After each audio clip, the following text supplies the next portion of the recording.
Real Madrid, what is really happening to the Real Madrid medical team? In the last few years, Real Madrid have had so many players going on stressful injuries, from Carvajal to their goalkeeper Courtois to Eder Militao having 2 ACL injuries to Fernand Mendy, now Jude Bellingham, Kylian Mbappe, and the latest of all, Rodrigo. Rodrigo tore his ACL yesterday and is going to miss out on the World Cup. What is really happening to the medical team of Real Madrid? Or what is happening to the team Real Madrid? Because these injuries have brought a lot of imbalance in their team play, made them lack vital players to play key games, and forcing the team to use more of the youngster like Raul Asensio and Gonzalo Garcia on the forward row. How will Madrid cope with the coming days of the Champions League round of 16 games? They are in contention of chasing Barcelona for the La Liga title. How will they cope in 2 months that is left of active football season? How will they cope? Because their attacking force, which consists of the big three they normally play, Vinicius Junior, Rodrigo, and Kylian Mbappe. Now, all the burden, all the attacking responsibility now lies on Vini Junior. And Vini Junior supports who would have been Jude Bellingham, who is another player in the midfield that has this attacking threat. Remember, in his first season, he scored about 19 league goals in the La Liga.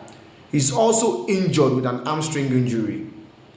So what is really happening? What is the medical team of Madrid doing? Yes, I know sometimes these teams, these players are humans, they need rest and the likes, but is the Madrid medical team really doing what he needs to do to save these players? Because these injuries keep reoccurring. They keep reoccurring. Just a few hasn't reoccurred. The only player in the last few years that haven't had any series of injury is Tchouaméni and Veni Valverde, and at this point they don't need to lose any of them. So going into the league and Champions League stage with attacking options like Mostantino and Gonzalo Garcia is going to be a difficult one. That was why I keep saying at the beginning of the season, when Madrid will struggling to score goals and Vini and Mbappe will be on the pitch, I would say try the young stars. Try the likes of Garcia. Try the likes of Hendrick before he was loaned out. No. They will keep saying you can't remove the presence of the big boys in the game. When the small boys are on the bench, you have to allow them play. You need to give them enough game time. Now the results are here. The stress is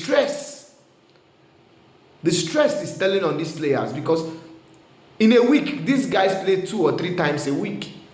They hardly had rest, and most of them they nurse injuries, little injuries, minor injuries, and they become bigger, like the case of Jude Bellingham. Last season he was managing a back injury for a very long time. It was after the season he went on surgery. After the World Club Cup, he went for surgery before he came back in the middle, after the first 5 matches of the La Liga season. So what is really the problem of Madrid? Florentino Perez should look at what this team is lacking, because aside the coaching problem they have, which I know, but they still have injury problems. Militao has not played half of the season in the last 3 seasons. Carvajal missed the whole of last season. Now Rodrigo, who has a very poor goal record this season, just 3 goals, 10 starts and 27 matches all season, he's also after his ACM and he will miss the World Cup.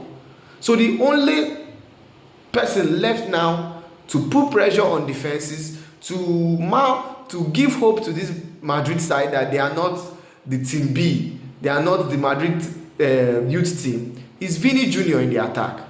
So it's quite unfortunate. I don't know at this point. I don't see Madrid competing for anything this season, but they should check their medical staff. They should check their medical team and see how they are going to make it easy on how they are going to survive these tough times and at least manage the season. And even if they are not going to win the La Liga, at least keep Barcelona under pressure, because I don't think Madrid will survive Man City. I don't see them surviving Man City. It's going to be a miracle surviving Man City.